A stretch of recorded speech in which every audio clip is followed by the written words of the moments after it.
Священник, отец Роберт, жил с чувством вины за допущенную им ошибку. Все считали его счастливым, но по ночам он плакал. А однажды на похороны привезли молодую женщину. За несколько минут до окончания похоронных обрядов Роберт обратил внимание на одну деталь ее тела, и то, что произошло дальше, навсегда изменило его жизнь. Отец Роберт был набожным священником, который любил то, что делал. Прихожане любили его за доброту, смирение и щедрость. Они думали, что Роберт ведет полноценную жизнь, но это было далеко от реальности. Хотя священнику нравилась его работа, он не чувствовал, что это его призвание. Он чувствовал себя заключенным. Никто из прихожан не знал, что Роберт чувствовал себя одиноким и что он хранил секрет. Все это произошло из-за ошибки, которую Роберт совершил в своем прошлом. 2 десятилетиями ранее он был атеистом по имени Чарли. Он был очень уважаемым хирургом. Он провел большое количество операций и спас многих людей. Кроме того, многие женщины встречались с ним из-за его привлекательной внешности. Чарли продолжал бы жить своей жизнью, но однажды все изменилось после трагического инцидента. В тот день Чарли был на работе, когда внезапно его вызвали в операционную. Прибыв туда, он увидел своего друга Альберта, несущего умирающего сына. Ребенок был сбит неосторожным водителем, и мальчика необходимо было немедленно прооперировать. Альберт попросил Чарли прооперировать сына, но Чарли сказал ему, что он не в состоянии провести операцию. «Я не могу этого сделать. Я никогда не оперировал детей», — сказал он. В этот момент Альберт упал на колени. «Мы дружим уже несколько десятилетий, и это единственный раз, когда я прошу тебя о помощи. Как ты можешь мне отказать? Ты единственный, кому я могу доверить жизнь моего сына. Пожалуйста, спаси его. Я доверяю тебе», — сказала Альберт сквозь слезы. Его слова тронули сердце Чарли, и он согласился сделать операцию. К сожалению, все пошло не так, и Питер умер.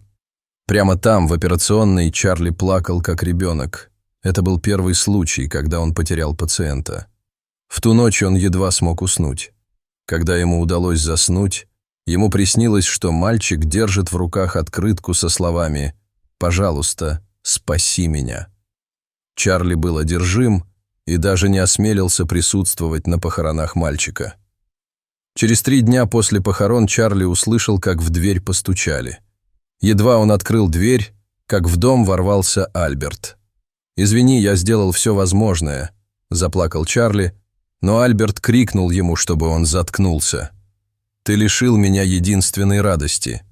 Я доверял тебе, но ты не смог спасти моего сына.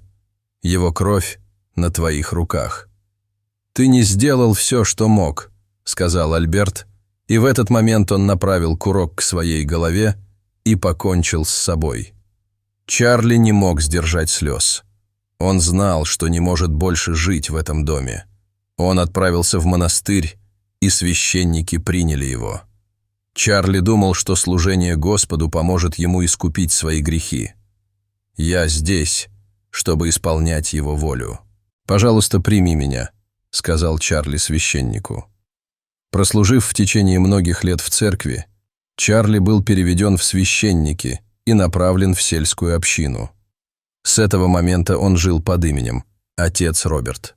Хороший характер Роберта принес ему много финансовых выгод, но он никогда не использовал их для себя.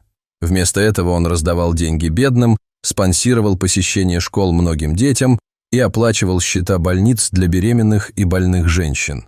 Но в глубине души он чувствовал себя одиноким и несчастным. Однажды одна семья привезла молодую женщину в свою церковь, чтобы ее похоронили.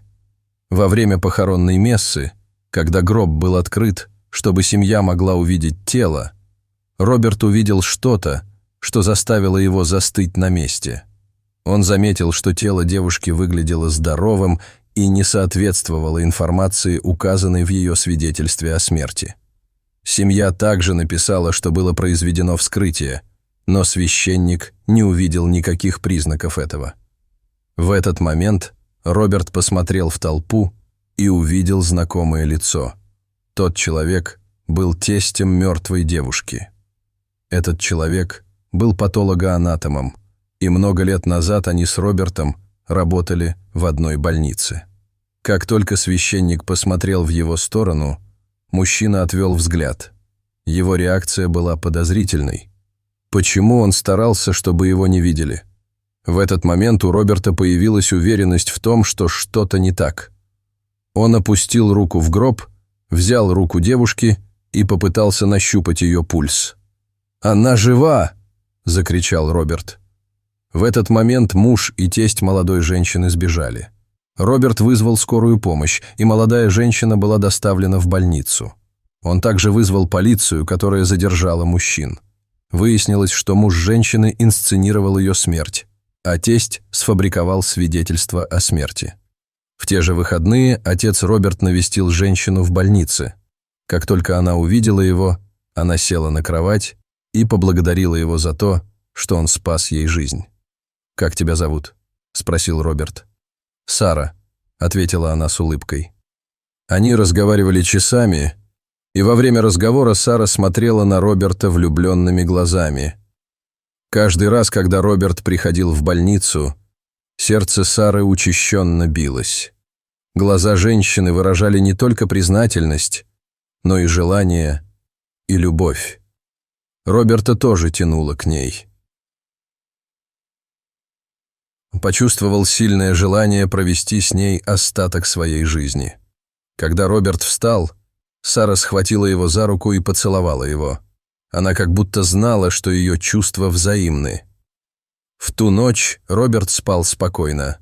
Спасение Сары заставило его почувствовать, что он искупил свои грехи. Наконец-то он почувствовал себя свободным и удовлетворенным. В тот день, когда Сару выписали, Роберт отправился в больницу. Он больше не носил своей рясы. Вместо этого он был одет в рубашку и джинсы.